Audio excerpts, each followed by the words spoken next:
working out the bugs, but it seems to be moving along.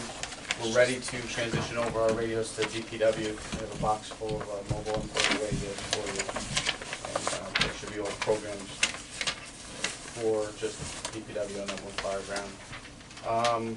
You also see a resolution through some talks with the county. I was able to get them to send 2 of our members to Texas TEACS training. It's about $10,000 worth of training. That 2 of our members, it will be no cost to the township at all. So they're going to fly out, I believe, last week of January, and they'll be out there for a week. And then we're just moving along. It's been a busy couple of weeks. We had another substantial fire. We had a loss at Dr. Weissman's office, and just looking to move forward with. There's the other resolution. We are moving forward with another fireman, and talked with the administrator to boost our ranks and get back what we had lost over the last couple of years. Yeah, I think we need to look at staffing with the fire. And I know we're looking at the budget going forward, but I know we're still short-staffed even with the person we're bringing on. So I think that's something we need to start discussing and try to figure out what we might be able to do to help with that. So what? I throw this up.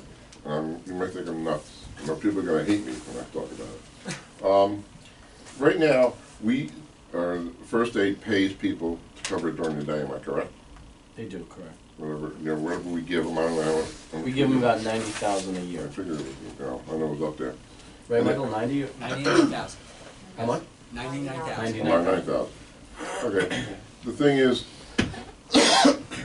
and this is only me thinking, what would it be to get, say, 2 more men on days to the 99,000?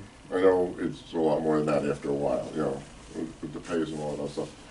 And I'd like you 2 to sit down and talk about it. To get an ambulance at the firehouse.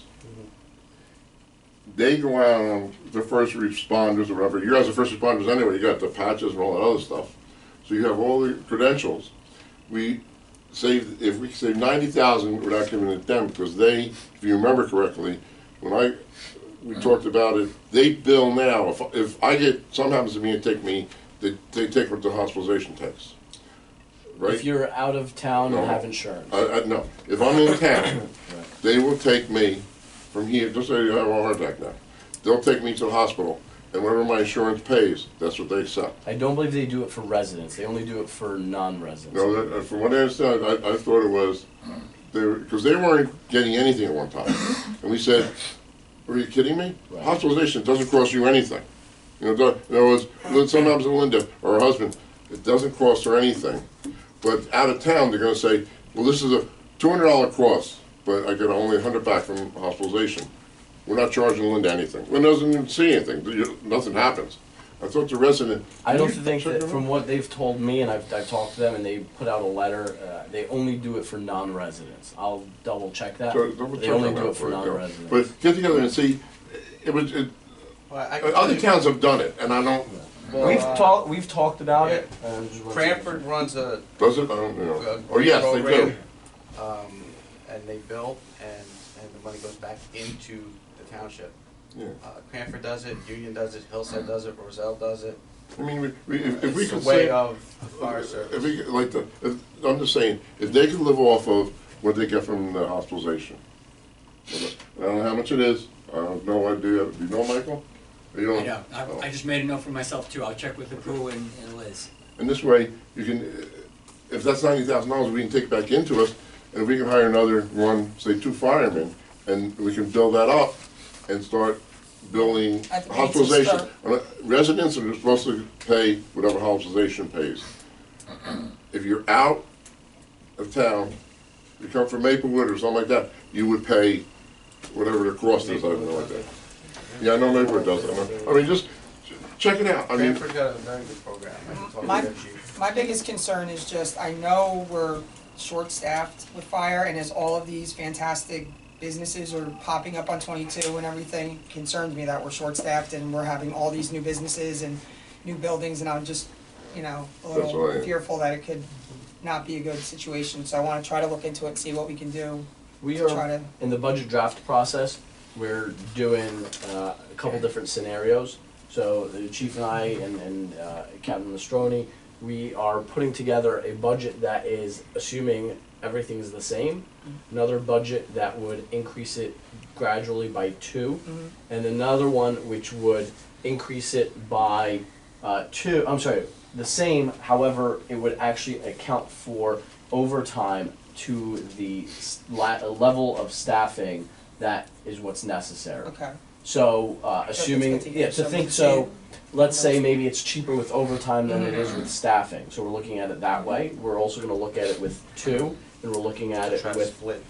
right. Okay. And so we're looking at different scenarios, so what we first wanna do is get a first budget draft for everything, look at I where we wasn't sure if today was the stand. day to bring it up, because we're starting with the budget, so that's the only reason I Yeah, asked no, that. I mean, you guys can talk about it whenever, I just wanna give you the numbers, so I thought, once we get that, we'll present to you the whole budget, with all the departments and the different scenarios, Yeah. cause that's not the only department, there's a couple other departments where we're gonna have some flexible scenarios Okay. for you, where we're gonna need your guidance, Michael and I, and the departments will need your guidance on what you wanna pick.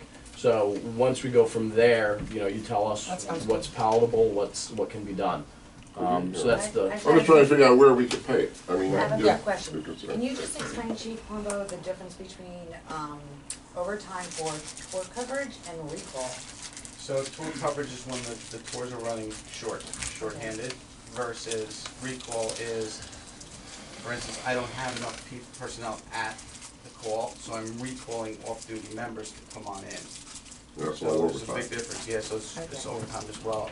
It's a double-edged sword, the overtime is kind of a fix, however, when you start to tax the firemen working Yeah, how does that countless tax hours, the actual Mhm. being personnel? exposed to, 60-hour work weeks, we're doing EMS, guys are getting sick, they're getting tired.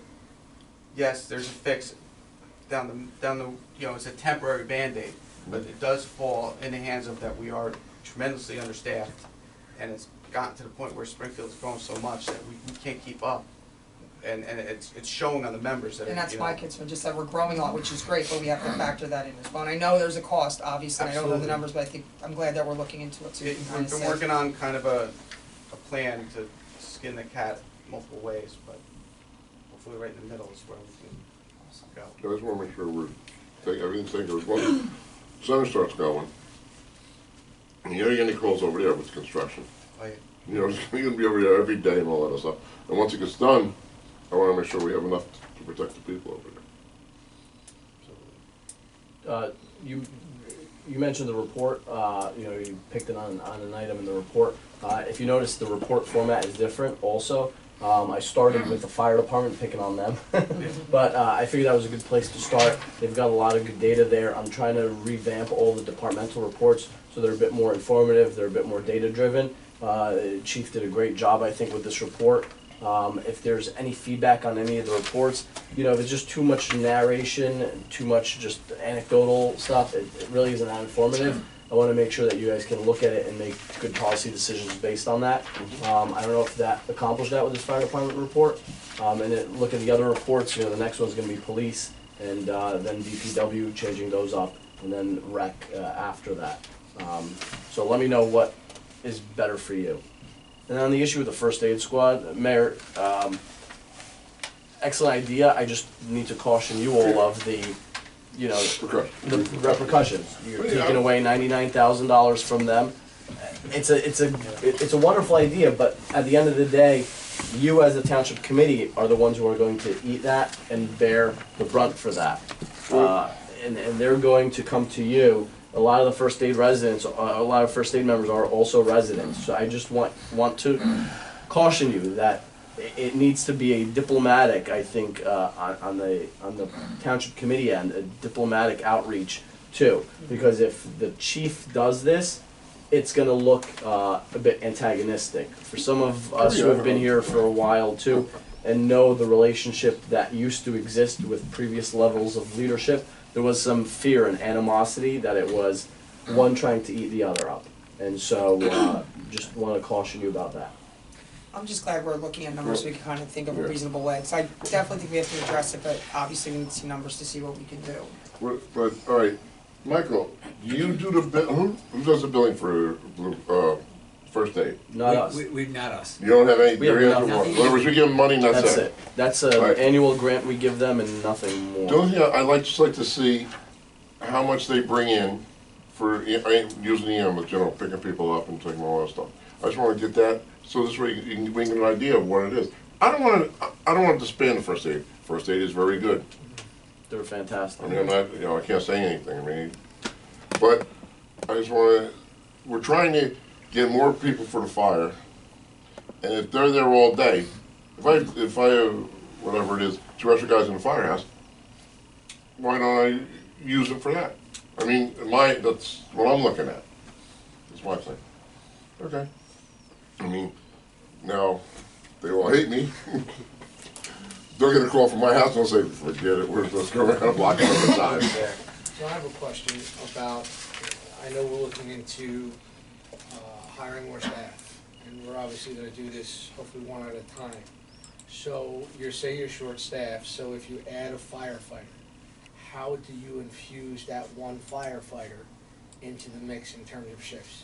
Because obviously, I guess it's gonna be uneven, It will correct? be uneven as we phase in, however, down the road, it's just gonna make a big difference where it makes a big difference in the big picture as well as when we pull up at, I'll give you an example of Dr. Weissman's fire, we pulled up with 3 firefighters. Right. No one's in the building. That fire rapidly advanced until our off-duty members came in Christmas Eve, 15, 16 minutes later. So when you have 4 people on scene, it does allow us to make an entry. because Can we you have explain 2 how you in and explain, out. explain that to me, Yeah. how You're not- the you numbers can't in go and in out? without So having 2 in, go in, two 2 in, 2 out. personnel have to be outside. Okay, So with 3, it's not gonna happen. With a rescue, yes, we're gonna attempt a rescue. However, if if I pull up to that scene and there's no one inside, and I only have 3 firemen at the scene, we're not making entry. We're the only department staffed like this right now. Everyone else is staffed with a minimum of 5. Did we ever go to, when you were on the committee, we talked about going to mountainside. Do we do a lot of mountainside stuff? Not as much as we used to. Because didn't we say after a while we were gonna start charging them or doing, trying to get money back? There was I a mean, we talked feeling. about it. There was a feeling that so there's a mutual aid agreement that's been long standing since 19. Oh, yeah. I can't recall. 70s, it's been a Yeah, long time. and there was a feeling and there was a concern that was the mutual aid agreement, or the use of that mutual aid agreement was very lopsided.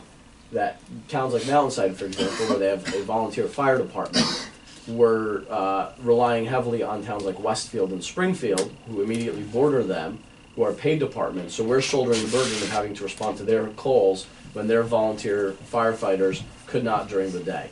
So that was a big concern for us at that time. I think, Carlo, you and the administrator at the time, didn't you reach out to the administrator and chief there?